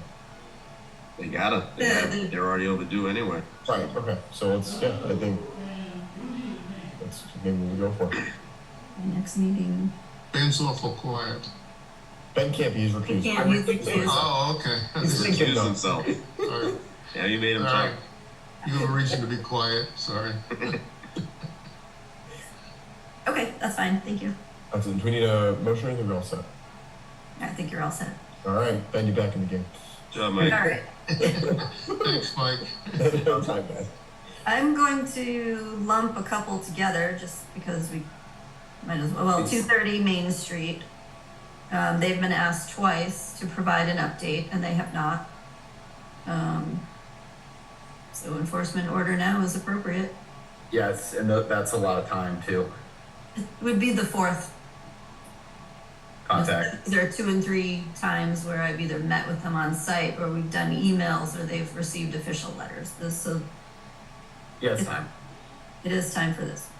And so on the enforcement order, you're looking for a restoration plan by the next meeting? I mean, they've literally had a year to do this, but. Yeah, I'm okay with saying that, but Yeah. I just want their, I mean, it's like always on these, I want their attention and I want to know that they're on track to get it done. Yeah. You know, we understand we need to fix it and we are working to fix it. Yes. Okay.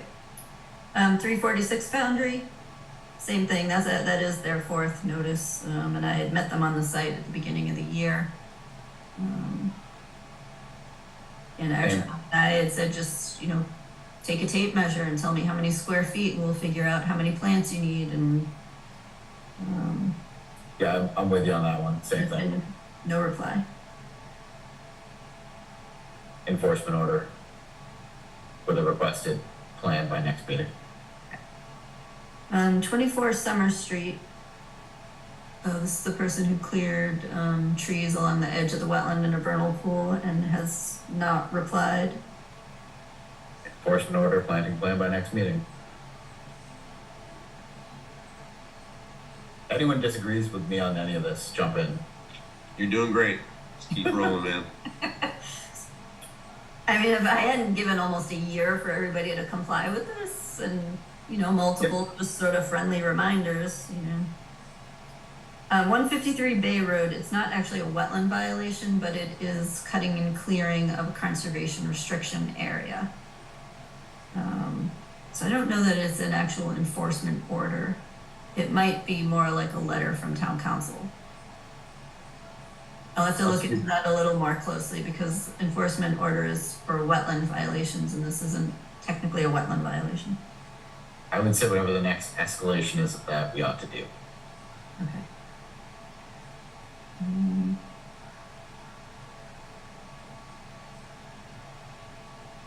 Buffer for cluster subdivision. So it's not in any resource areas? No. So what's the buffer for? Who gives the buffer to the cluster subdivision? Zoning board? Planning board? It's like part of a cluster subdivision. It might be Okay. planning board, but So does it become land owned by the Conservation Commission or the town, or is it owned by the subdivision? most of the time it's like a homeowners association with a conservation restriction held by the Conservation Commission. Do you know if we have a restriction? I don't. We'd have to look into it a little more closely. Okay, I would think if we have the conservation restriction, it would probably go right back to being an enforcement order. I'll check that. 16 Sierra, they did hire a surveyor who's going to take care of that permit soon. So just notified about that today or last week. Yeah, that's all we need. Yeah, that's Just fine. let us know. Yeah. 80 short? 80 Short Street. We're told the Bobcat broke and there were no funds to buy seed. The engineer said they need to take more soil out of the area where it was supposed to have been removed, and requested to wait until next spring. His request. It's been an ongoing violation the entire time I've been here. My problem with this one is that it's been an ongoing violation the entire time that Jen has been here. And they continue to do additional unpermitted work in the backyard, if I'm recalling this correctly. Correct. With an additional section of patio, adding impervious surface to the area, and have claimed for a while that there's one reason or another that they can't do the restoration work. And look, I'm okay with waiting until, do we have a planting plan? Do we have anything, Jen? Yeah, that's their wetland permit, had a planting plan. in it. Okay. And they just haven't begun work on the planting plan. No, it's. What does it mean the Bobcat broke? Like, they had their own Bobcat and broke? Yes. That doesn't seem like a great reason to not do it. personally. I don't own a Bobcat. No, you can rent one at that point. Or, Yeah. Right. I can't drive my car, I can't get to work, still pay me. You know what I mean? Come on. Yeah. I guess the question sort of becomes again, like, when is it appropriate to do these plantings? Well, first he has to get the excess soil out of the area, but it's basically where they were maybe 2 years ago. We need So more no progress. progress in 2 years? Not a lot of progress in 2 years, and a whole new patio was installed. Yeah. So is this back to an enforcement order then, where they have an existing restoration plan, they're not complying with deadlines? Yes. Yep. You're right. It would be a new enforcement order. So it's a new enforcement order, and what are we asking them to do? The work? Yeah. Get the, Soil. certainly remove the soil and stabilize it for winter. Could we give them a deadline Yes. that the soil has to be removed by such and such a date next year, and all the plantings have to be installed by a date you specify, Jennifer? Well, it seems like in That'd short be term you can do appropriate. the soil removal. Yeah, I'd even be willing to say, like, because I'm just seeing touch base again in March, like, sure, we can touch base again in March, but the soil needs to be stabilized, ready to go by March, and you got to be in a position that we're doing the plantings that grow, like, spring. Does that make sense? does it make sense also to suggest what's gonna happen if they ignore it? Because a few of us might be It is written. tired of that. It is written on the enforcement order itself, says any violation is an ongoing violation, potential of $300 per day per violation, or 2 years imprisonment, or both, up to $25,000 in fines. But that's DEP. And that's in the letter? Yep, that's right in the enforcement order. Okay. That language is right on there.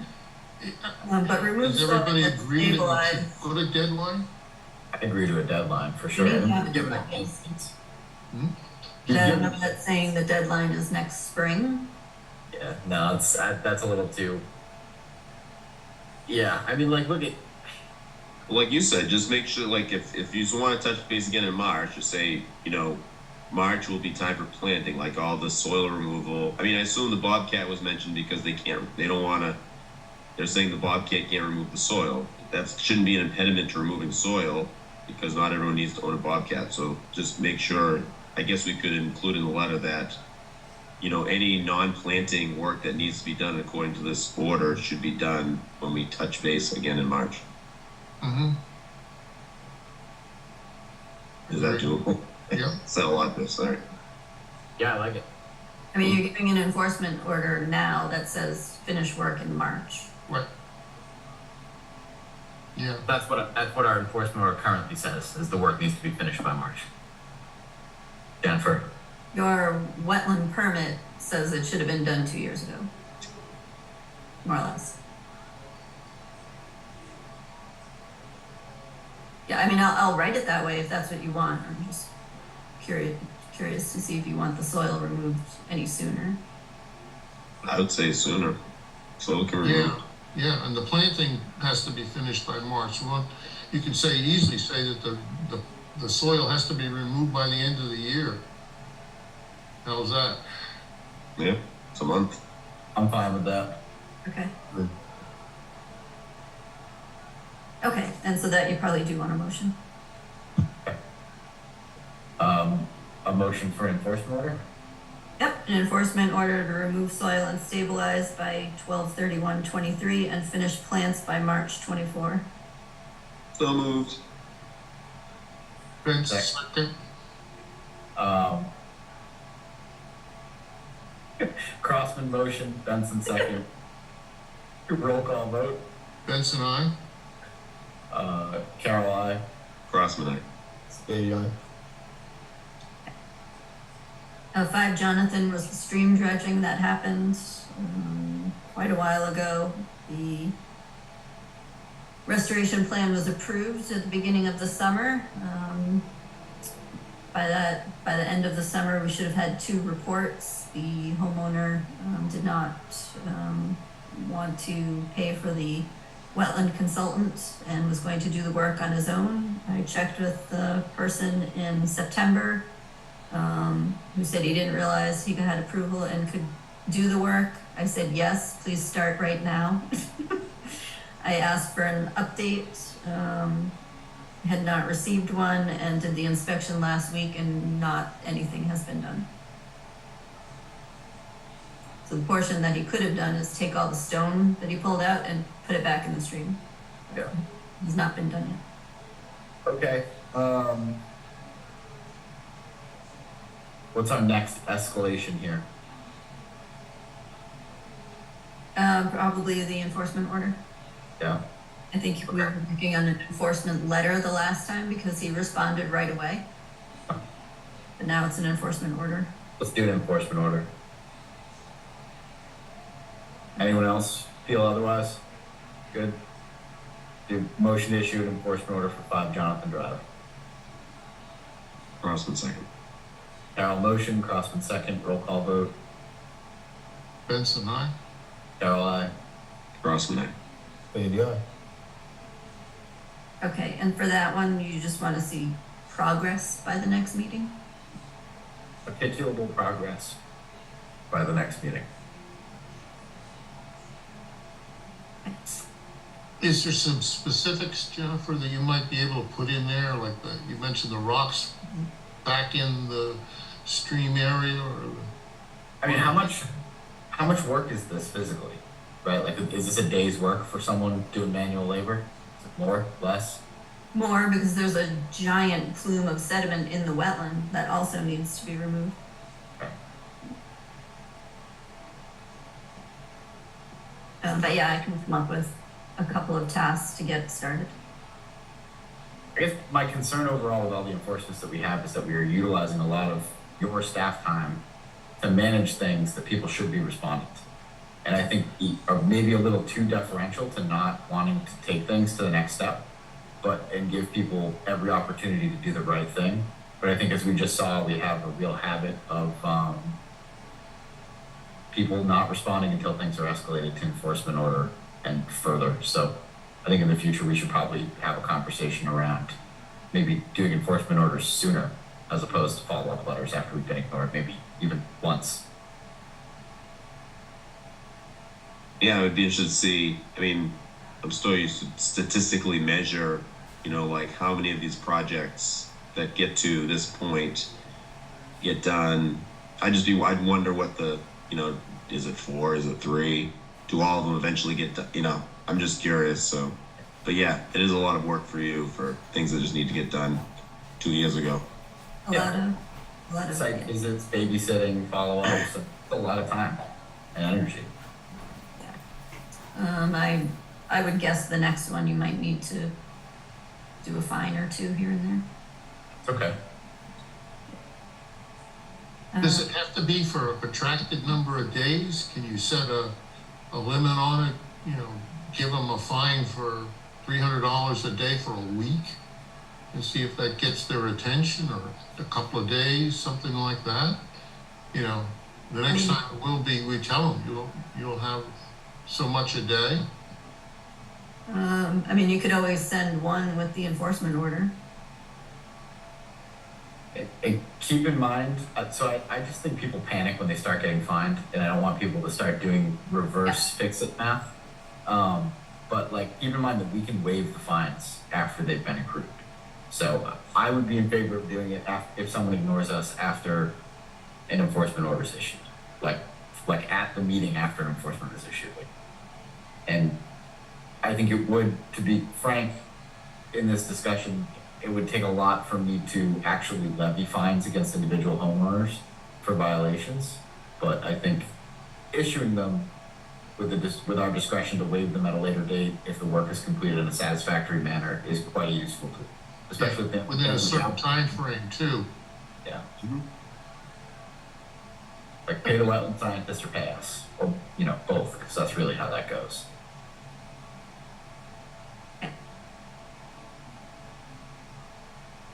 Surety updates. I sent letters out again saying, hey, you want to finish your project? We have your money and we'd love to give it back. I got no reply, except for the one person I saw last week who sent me an email and said, "Great, can I have my money back?" I said, "Well, you need to give me your final report and ask for a certificate of compliance." So hopefully at least one of them will be starting again, being able to close that up soon. The other two I haven't heard from.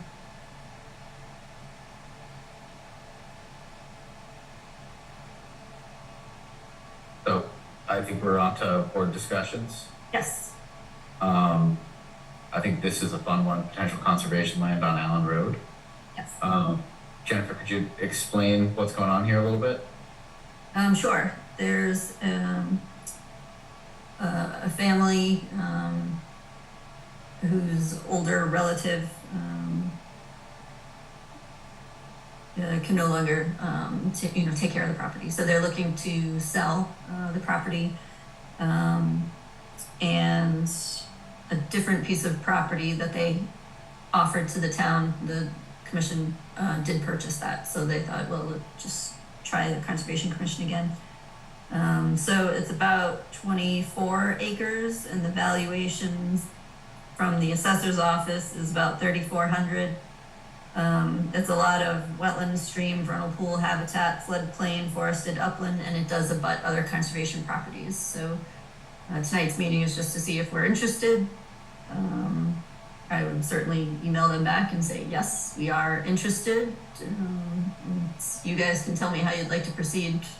I think this is exactly the kind of property that we ought to be in the business of protecting. It's not necessarily something that'll become network trails, but it is something that has a lot of resource areas that are worth protecting.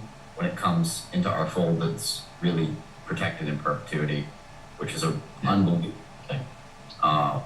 So I am very much in favor of getting this parcel, especially if we can get it for anywhere near assessed value. And I would encourage beginning a conversation with the folks who own it of what they might be looking for to let go of. Okay. I'm not so sure, because candidly, I think on paper, when you see, 25 acres of land and an offer for, if I'm just adding up these assessed values, $100, like I'm not sure that I would phrase the email as, "Hi, we'll offer you $3,400 for this." But maybe just like, look at, here are the assessed values. You know what your family is looking for the acquisition of the land, and understand that if it does become a conservation resource, it's a conservation resource forever. If it is $3,400, can we use that out of allocated conservation funds for this year to purchase the land or earmark it for that purpose? I gave you a couple of handouts with the funds, the Conservation Trust Fund, Yeah. Farm Fund. So depending on how much it is and how much we need to spend on other things tonight, you might be able to just pay for it out of the Conservation Fund. Could we earmark that, and then so if the committee approves it, the commission approves it, and it could carry over into next year for payment? Isn't that correct? Why don't I find out how much they're looking for first, and then we can make sure we have enough money. Okay. Absolutely.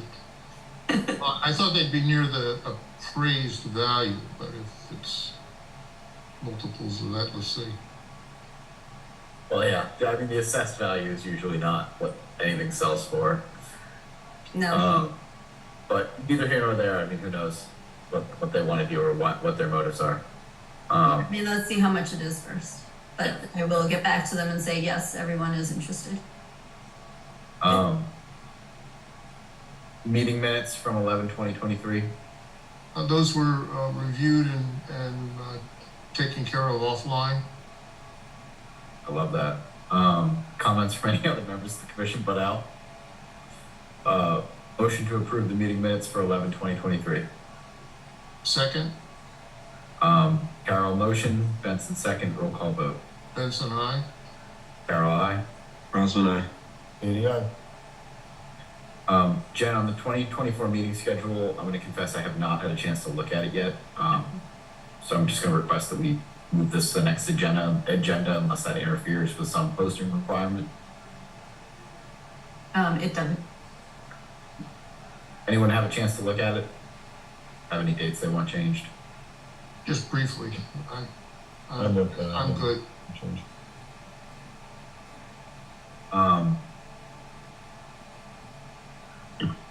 Chair updates. I do not have any independent updates. And then Jen, I think you got some stuff to go through for planner updates. I do have a couple. We do have the estimate for fencing for Tufts Farm.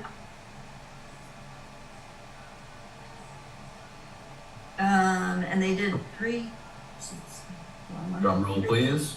different options for the fencing that they need for the sheep. Okay. And so the preferred option is sort of two different, whatever, it's a combination of option 1 and 2. The cost is $23,933.80. And you have in the Tufts Farm revolving fund $27,819.29. So for the full amount, you'd only have like $3,000 left in your account. Can we just pay that to a contractor, or do we have to go through a bid process? Or did you already do the bid process and I missed it? We would just be buying materials and Dan would install it. So it's just purchase of materials. Ah, it's a lot of fence. Out of curiosity, Jen, is it T-posts, or what does he plan on doing? He has some T-posts, gates, wood posts, and the fencing. And then wiring, okay, the fence, yeah. Okay, all right.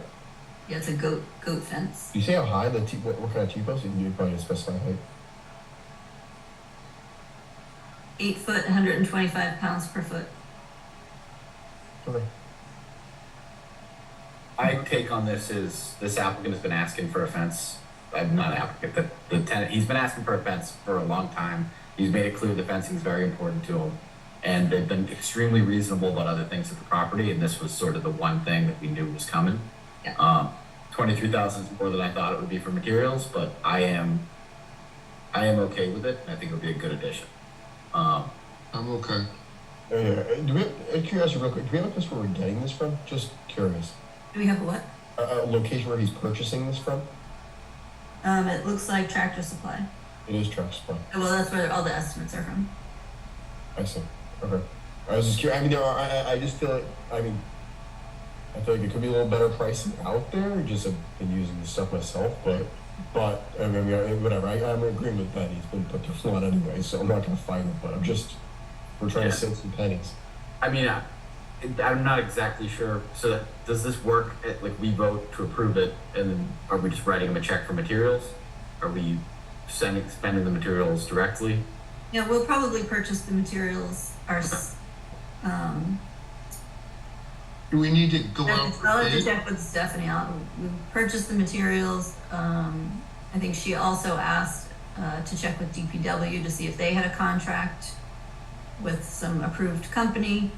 I think that's my one point, right? Is if there is a place where we could find the fence cheaper, awesome. And it doesn't cause any hardship on the tenant in any way, or isn't a worse product. Yeah. Can I ask why the fence is 8 feet? I'm not exactly sure why the fence is 8 feet high. I mean, that's higher than most, Because it's The ram can jump. well, no, so you gotta pound it down too. The T-post has like a groove, right? So you're talking like foot and a half's going down to the ground. You probably lose a little. Like I run 8 foot on my chicken coop. So like, it sounds excessive, but like, really when I walk in, I'm still hitting head height. And I'm not even like 6 feet, so. okay, I don't mind on the post, they can be whatever they need, but is it, he's putting in the fence at 8 feet? Are you satisfied with that, Mike? It seems a little bit high to me, or. The goat fence is 48 inches. I mean. Okay, all right, Yeah. okay. No problem.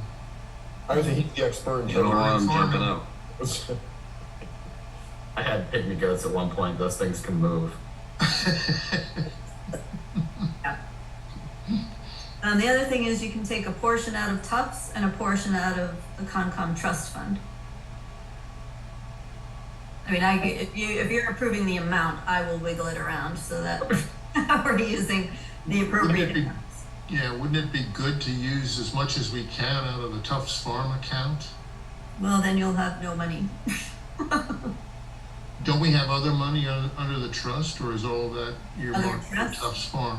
I mean, what difference does it make? I mean, if either. We have I think we got 2 boxes, don't we? One's earmarked for trust, for the Tufts Farm, and I thought we had another general conservation fund that would be available. Yes.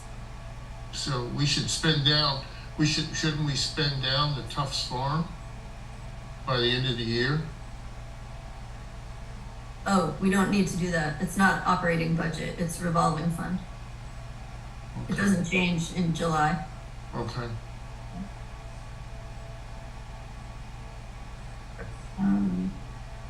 Okay, so 23, 933, 80.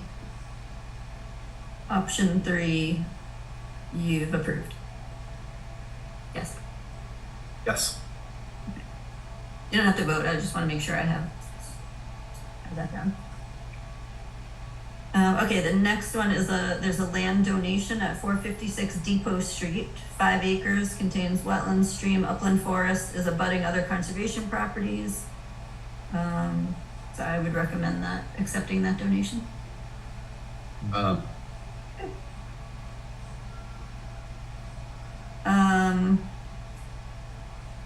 Any I'm sorry? just any due diligence on the history of the land, like what was it previously used for? I do not. Good question. Let's see if I'm sure I have, I just know there's been a lot of. I actually don't know if it's the right side of Depot Street, but one side of Depot Street has a history of some industrial activity.